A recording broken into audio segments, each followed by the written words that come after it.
Satisfaction is not having what you want. It's wanting what you have. So today we're going to jump right in and we're going to talk about the goals of this course. And the primary goal is to help us to gain insight into the state of equanimity. It's to dislodge ourselves from our habitual mind patterns that keep us in states of dissatisfaction, stress, and suffering, where we're continuously up and down and we feel confused and upset. Does that sound familiar?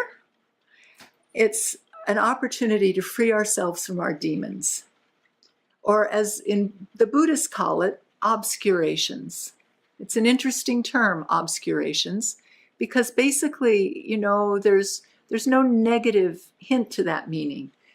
Obscurations means to obscure, and what it's talking about is to obscure our true nature of wisdom, which we all have, and which is our goal, to reveal and discover our own inner nature of wisdom. So, what do we mean by contentment and equanimity? It's an even-mindedness, and it's a sense of satisfaction. It's an acceptance of what is.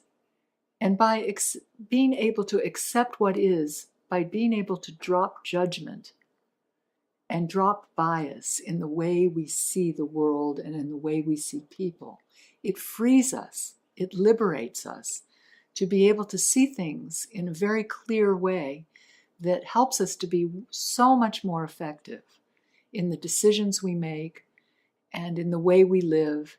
And ultimately, there's such a feeling of liberation that comes from this practice, that a sense of bliss and joy and peace of mind just arise naturally.